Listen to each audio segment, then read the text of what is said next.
Hi, friends. Thank you for being here. Let me shut that metronome off. Not sure if you can hear that. Welcome back. It's another episode of the Diet Diaries. I appreciate you being here and listening. And today I am going to talk about weight loss, fat loss. Let me move this microphone a little bit closer to me so you can actually hear me. But I'm going to talk about it in a very specific context, and that is the way that I think about and approach weight loss, fat loss, and coaching, and how it works when we work together. And I'm doing this not to try and like sell you on doing this at all. I'm doing this so that you can understand there is another approach to weight loss. Because if you are listening to this podcast, then very, very likely you are someone who has been on a lot of diets over the years, who has spent a good part of their adult and maybe even often adolescence or even younger life Um, trying to lose weight, feeling unhappy in your body, feeling unhappy with how your body looks, not feeling good enough, feeling ashamed, feeling unworthy, feeling like if you could be smaller, thinner, you would be a better person, a happier person, more attractive, more desirable, right? So somewhere something in what I just mentioned applies to applies to you in some form. And so we're also in this place in the world where it's in some ways, right, we have the GLP-1 meds, which are having impacting culture in a very interesting and fascinating way. Um, and I'm not gonna get into those today. But then there's also this, right, there was kind of like this body positivity movement, but and with that came along this feeling around, well, I'm not allowed to want to lose weight. I can't want to lose weight because like the anti-diet movement became so big that if you wanted to lose weight, it meant that you were like a shallow person or you didn't accept yourself. And nothing is that simple, right? That is very black and white thinking. It's the same type of thinking that we have around food. And it's just not that simple. Being a human, having a human brain, living in a human body with human feelings is just not that simple. And so I am of the belief that you can both accept your body and want to change it at the same time. Acceptance does not inherently mean not wanting to change your body. It simply means that you accept it where it is at the moment, that you have clarity around what you can and cannot control, and that you take action accordingly, right? And this links very much into self compassion. And so the reason I'm bringing all this up is because it is okay to want to lose weight. What is very important is to understand your whys. Why are you doing it? And what do you think the outcome is going to be, right? That is a very important part of this. But what I want to talk about today in relationship to all this, this really drives why I approach weight loss the way that I do and why this is possible for you, whether we work together or not, right? This is absolutely something that you could work on your own. And that is approaching weight loss as a side effect of changing how you feel around food and changing the way that you use food. Well, as I often say, learning the skills of what, why, and how to eat, right? When you learn and consistently practice the skills of what, why, and how to eat, weight loss can and very often will be a side effect of that. And what is so wonderful about that is you are no longer death gripping onto the scale or onto how your clothes fit as your primary measure of success or progress because you are working, learning, and working on these skills. And as a result, the way that you feel around food, why you're eating, what you're eating, how you're eating is changing and transforming, which then changes and transforms just how you feel every day. It changes your quality of life. It changes your thoughts. It changes your ability to respond to your thoughts. It changes how much time, energy, and attention you spend thinking about food. And because you are experiencing these amazing quality of life changes, when and if the scale goes down, no longer becomes something that you are relying on for your happiness and well being, because your happiness and well being is improving because of the changes you're making as a result of those skills. And the second and equally important part of that is those changes that you're making in terms of the skills are things you can control. When and if the scale goes down is something you have zero control over. And so we are shifting our self-worth and our happiness away from something that we can't control and to something that we can control. And that in and of itself is a total game changer. And so I want to talk a little bit about like kind of the mechanism by how this works, right? Because people always say, well, I can't lose weight without trying. And I shared this in an email a few weeks ago. If you're on my email list, my letter list, I should really like to call it because I really do think of them as just like letters to a friend. Um, because if you're in this community, you are here because you've experienced this, you've been through this. And this is deeply personal, challenging work. And so we are in it together. And so that's why I think of them as letters to friends. And I shared how a longtime client, kind of an on and off client over the past 6-ish months has lost 15 pounds and she didn't even realize it because she wasn't weighing herself. And I'm not going to kind of get into the specifics around that, but the way this works, right, is if let's say you are someone who stress eats a lot, snacks constantly, doesn't eat a lot of meals, and these could be the byproduct of stress in your life, your job, lots of different things, right, could cause these situations. And so you're snacking a lot at night, you're not eating a lot of meals, or when you do eat meals, they're not filling, they don't have a lot of nutrition, you stress eat a lot, right? And as a result, your body has gained weight over time and it feels shitty, right? And you want to do something about it. So typically what you would do is you would go on a diet, right? You would restrict food. You'd cut out sugar, you'd cut out carbs, you would meal prep very kind of rigid, specific meals for the week. And you might lose some weight, right? But because it's so strict and so rigid, you won't be able to keep up with it. And then the weight will slowly start to come back on. You'll be back at square one because you're following something that is so rigid and so strict and so not meeting you where you are at, that does not take into consideration your preferences, your lifestyle, your history. It's just not sustainable. And so when we work on skills, right? Let's say we're working on um, prioritizing protein at meals, right? I know I always talk about that, but it is a bedrock of the work that we do.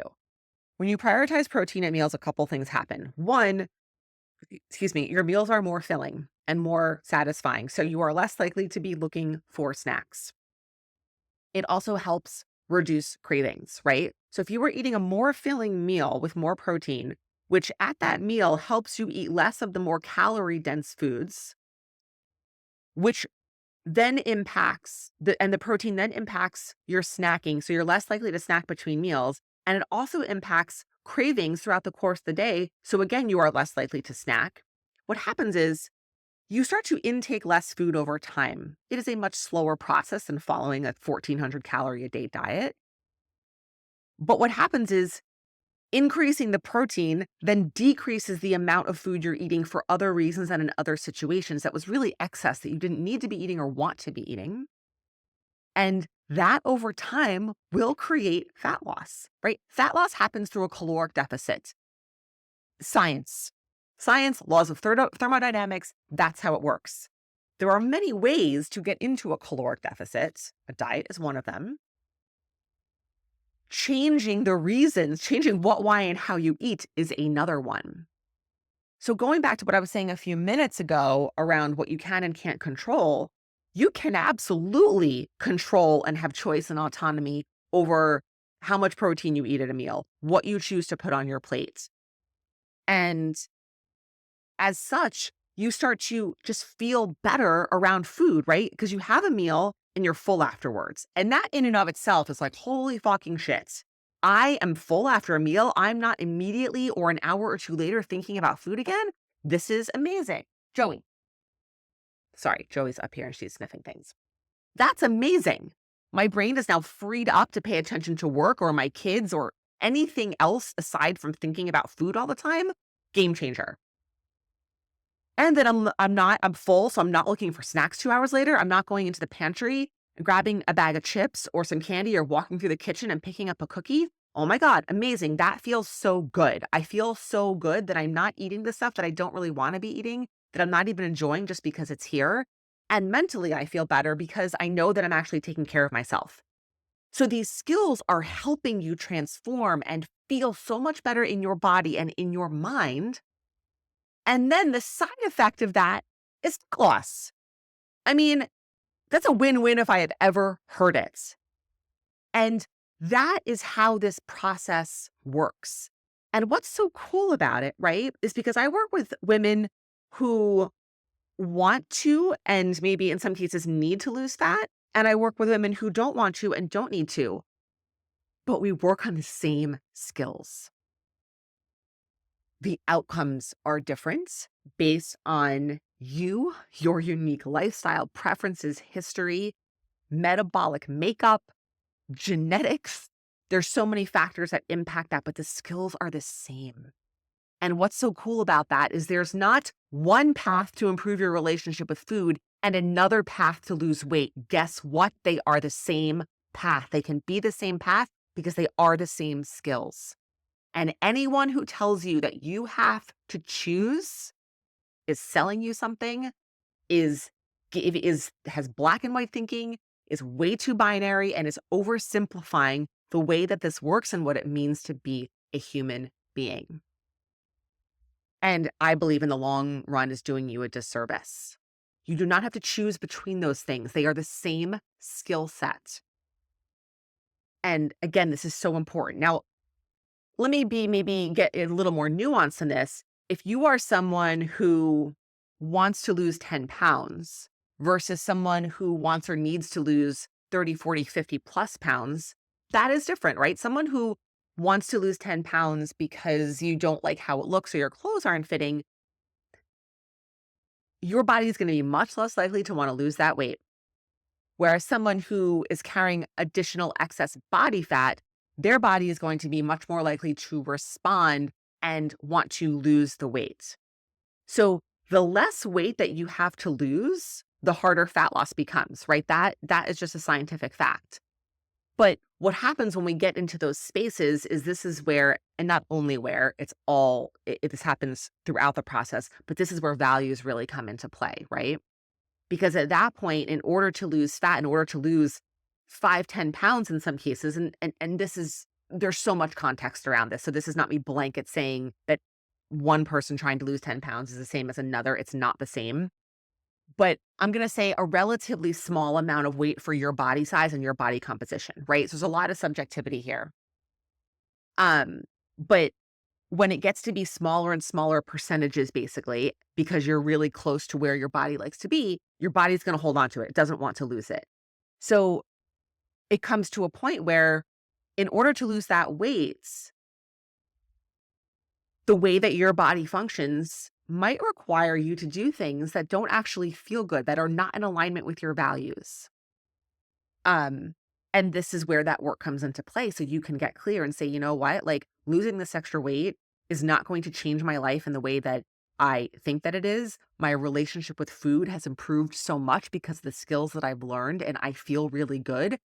And typically what happens is when you've gone through this process and you've learned these skills, losing that last kind of quote little bit of weight doesn't matter anymore because you finally feel so good in your body and around food that you are deriving so much more self-worth and happiness from how you feel in your own skin and the way the action that you're taking that you no longer need the number on the scale or the tag in your clothing to tell you how to feel about yourself.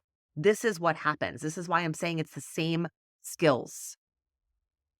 It's not one or the other. You do not have to choose improving your relationship with food and breaking up with dieting and the all or nothing mindset and the good, bad shit around food and all the stuff that has sucked and the binge restrict cycle and all of this. You do not have to choose between working on that and changing your body composition. They go together. They are one and the same. And the values work is an essential, important piece of that so that you are really clear as to what is important to you, how you want to be taking action, and that your choices around food and your body are in alignment with that, right? They're not just taking action in the way that you want to with how you raise your kids or how you show up at your job or how you treat your friends, that you're doing it with how you treat yourself and how you use food and exercise and how you talk to yourself, because that's just as important, if not more important, than all the external stuff, the way you use it externally. meaning with your family, your kids, your job, your friends, etc. Um, so you improve your relationship with food. You find more ease around food and in your body, no matter what. And then depending on the circumstances of your body, where you are, your history, your health, your genetics, all of these things, fat loss can and very often, for a lot of women I work with, is a part of that. And so I just wanted to talk about this. I think this is so important. Um, that you know that you don't have to choose between these things because why should you? That's not fair. And anyone who tells you again, that's a way insanely reductionist view of health, of physical and mental health, of well-being, of how we live and exist as humans, which is not in binary mode like computer language, right? It's not yes or no, black or white, a zero or a one, a dash or a dot. It's so much more nuanced than that. And I say this all the time, and Dr. Becky, if you're familiar with her, is the champion of this. Two things can and always will be true at the same time. Seemingly opposing opposite things can and will be true. And forcing yourself to ignore that or choose between those two things is in direct opposition and defiance of what it means to actually be a human. You are not a machine. And so, if you're out there and you've been struggling with any of this or what you're doing hasn't worked and you're like, I still want to lose weight, very often, the path to weight loss continues to worsen your relationship with food because we keep going back to these diets and we just get stuck in this loop. And I just want you to know that there's another way. And so start to notice, right? What what skills can you start with? Can you look at the role of protein? Can you look at eating more at meals? Can you look at increasing vegetables? Can you look at slowing down when you eat? Can you look at paying more attention while you eat, right? There's so many different places to start, but you've got to start somewhere with a skill, not with a rule, not with following a meal plan that you pulled off the internet that doesn't match your life, as appealing as it sounds and as easy as it feels because there's no decisions. And I totally get that. I totally get that. But you also need to be paying attention to what works for you. And that is sometimes really hard and scary. It just feels easier to follow what someone else tells you because there's less decisions. You've got enough decisions to make in your day to day life. This cannot be another thing. And it feels like there's not time, energy, and attention for it. And I totally get that. But then it's like, where are you? Where are you at? What cycle are you stuck in? How much time, energy, and attention, big picture, have you been spending on this? And how does that feel for you? So that's really it. That's what I wanted to share. Thank you for listening. Thanks for being here. Reach out if you've got questions, if you've got ideas. I'm always here for support and more soon.